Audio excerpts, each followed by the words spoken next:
الحمدللہ رب العالمین والصلاة والسلام علی سید الانبیاء والمرسلین اما بعد۔ السلام علیکم ورحمۃ اللہ وبرکاتہ۔ احباب کرام، آج کی مجلس میں نماز فجر کے فضائل بیان کیے جائیں گے۔ امام فقی ابو اللیث سمرقندی رحمۃ اللہ علیہ حضرت کعب احبار رضی اللہ تعالیٰ عنہ سے نقل کرتے ہیں کہ انہوں نے فرمایا، میں نے تورات کے کسی مقام میں پڑھا ہے کہ اللہ پاک فرماتا ہے، اے موسیٰ علیہ السلام، فجر کی 2 رکعتیں احمد صلی اللہ علیہ وسلم اور اس کی امت ادا کرے گی، جو انہیں پڑھے گا اس دن رات کے سارے گناہ اس کے بخش دیے جائیں گے اور اس کی حفاظت میرے ذمہ ہوگی۔ صحابی ابن صحابی حضرت عبداللہ ابن عمر رضی اللہ تعالیٰ عنہما سے روایت ہے کہ سرکار مکہ سرکار مدینہ حضور نبی کریم صلی اللہ علیہ وسلم ارشاد فرماتے ہیں، جو صبح کی نماز پڑھتا ہے وہ شام تک اللہ پاک کے ذمہ میں ہے۔ ایک دوسری روایت میں ہے کہ تم اللہ پاک کا ذمہ نہ توڑو، جو اللہ پاک کا ذمہ توڑے گا اللہ پاک اسے اوندھا یعنی الٹا کر کے دوزخ میں ڈال دے گا۔ گویا نماز فجر پڑھنے سے انسان اللہ کی حفاظت میں آ جاتا ہے۔ علامہ عبدالرؤف مناوی رحمۃ اللہ علیہ لکھتے ہیں کہ جو فجر کی نماز اخلاص کے ساتھ پڑھے گا وہ اللہ پاک کی امان یعنی حفاظت میں آ جائے گا۔ خاص طور پر نماز فجر کا ذکر کرنے میں حکمت یہ ہے کہ اس نماز میں مشقت یعنی محنت زیادہ ہے، اور اس کی پابندی صرف وہی شخص کر سکتا ہے جس کا ایمان خالص ہو، اسی لیے وہ اللہ تعالیٰ کی امان یعنی پناہ کا مستحق ہو جاتا ہے۔ حضرت سلمان فارسی رضی اللہ تعالیٰ عنہ سے روایت ہے کہ میرے آقا تاجدار مدینہ حضور نبی کریم صلی اللہ علیہ وسلم کا فرمان ہے، جو صبح کی نماز کو گیا ایمان کے جھنڈے کے ساتھ گیا، اور جو صبح بغیر نماز پڑھے بازار گیا ابلیس یعنی شیطان کے جھنڈے کے ساتھ گیا۔ یہ ابن ماجہ کی روایت ہے، ابن ماجہ کے اندر یہ حدیث بیان کی گئی ہے۔ اس حدیث پاک سے یہ بات سمجھ آتی ہے کہ انسانوں کے 2 ٹولے ہی ہیں،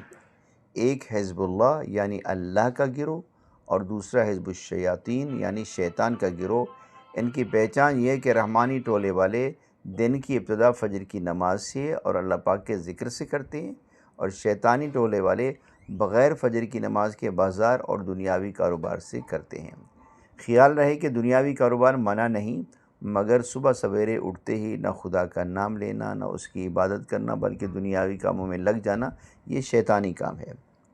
حضرت ابو ہریرہ رضی اللہ تعالیٰ عنہ سے روایت ہے کہ سرکار مدینہ صلی اللہ علیہ وآلہ وسلم نے ارشاد فرمایا، جب تم میں سے کوئی سوتا ہے تو شیطان اس کی گدی یعنی گردن کے پچھلے حصے میں 3 گرہیں یعنی 3 گانٹیں لگا دیتا ہے۔ ہر گرہ یعنی ہر گانٹ پر یہ بات دل میں بٹھا دیتا ہے کہ ابھی رات بہت ہے، سو جا۔ اگر وہ جاگ کر اللہ کا ذکر کرے تو ایک گرہ کھل جاتی ہے، اگر وضو کرے تو دوسری گرہ کھل جاتی ہے، اور نماز پڑھے تو تیسری گرہ بھی کھل جاتی ہے۔ پھر وہ خوش اور تر و تازہ ہو کر صبح کرتا ہے، ورنہ غمگین دل اور سستی کے ساتھ صبح کرتا ہے۔ یہ بخاری شریف کی روایت ہے۔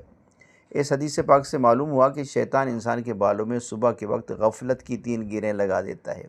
اسی لیے صبح کے وقت بڑے مزے کی نیند آتی ہے۔ حضور اکرم صلی اللہ علیہ وسلم نے ان 3 گرہوں یعنی گانٹوں کے کھولنے کے لیے 3 عمل ارشاد فرمائے ہیں، جو اوپر حدیث میں بیان کر چکا ہوں۔ اس کے اندر وہ تینوں عمل موجود ہیں۔ یعنی پہلی گرہ تو تب کھل جاتی ہے جب انسان اٹھ کر اللہ کا ذکر کرتا ہے، یعنی اٹھتے ہی جب وہ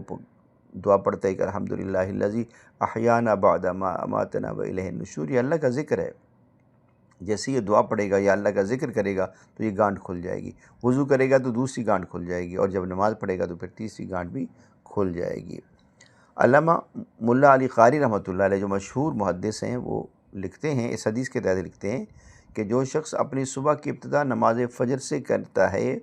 وہ شیطان کی قید اور غفلت کی چادر سے چھٹکارا پا کر اللہ پاک کی خوشنودی پانے میں کامیاب ہو جاتا ہے، اور جو شخص ایسا نہیں کرتا تو یاد رکھو کہ وہ اللہ کی خوشنودی پانے میں کامیاب نہیں ہو سکتا۔ اس لیے ہمیں چاہیے کہ ہم اپنی فجر کی ابتدا نماز فجر سے کریں، اور اس کے الٹ جو شخص رات میں اٹھ کر نہ ذکر اللہ کرتا ہے نہ وضو کر کے نماز پڑھتا ہے بلکہ شیطان کی فرما برداری کرتے ہوئے سویا رہتا ہے حتیٰ کہ اس کی فجر کی نماز تک نکل جاتی ہے، تو وہ غمگین دل اور بہت ساری فکروں کے ساتھ اور اپنے کام پورے کرنے سے کے تعلق سے حیران و پریشان ہو کر صبح کرتا ہے، اور جو کام بھی کرنے کا ارادہ کرتے ہیں اس میں ناکام رہتا ہے، کیونکہ وہ اللہ پاک کے نزدیکی سے دور ہو کر شیطان کے دھوکے کے جال میں پھنس چکا ہوتا ہے۔ اسی طرح ایک اور روایت ہے، بڑی عجیب روایت ہے اور یہ بہت ہی قابل غور روایت ہے۔ حضرت عبداللہ ابن مسعود رضی اللہ تعالیٰ عنہ بیان فرماتے ہیں کہ بارگاہ رسالت میں ایک شخص کے متعلق ذکر کیا گیا کہ وہ صبح تک سوتا رہا اور نماز کے لیے نہ اٹھا، تو آپ صلی اللہ علیہ وسلم نے ارشاد فرمایا اس شخص کے کان میں شیطان نے پیشاب کر دیا ہے۔ یہ بھی بخاری کی روایت ہے۔ اب یہ صحابی تو کوئی ہو نہیں سکتا، کوئی منافق ہی ہوگا جو صبح کی نماز کے لیے نہیں اٹھتا ہوگا، چونکہ صحابہ کرام تو راتوں کو اٹھ کر نماز تہجد بھی پڑھتے تھے۔ معلوم ہوا کہ نماز فجر میں نہ جاگنا بڑی نحوست کی بات ہے۔ اب رہا یہ سوال کہ کیا شیطان واقعی اس کے کان میں پیشاب کر دیتا ہے؟ تو اس سلسلے میں حضرت علامہ محمد بن احمد انصاری قرطبی رحمۃ اللہ علیہ فرماتے ہیں کہ یہ بات ثابت ہے کہ شیطان کھاتا بھی ہے، پیتا بھی ہے، نکاح بھی کرتا ہے، تو اگر وہ پیشاب بھی کسی کے کان میں نماز نہ پڑھنے والے کے کان میں کر دے تو اس میں کیا رکاوٹ ہو سکتی ہے؟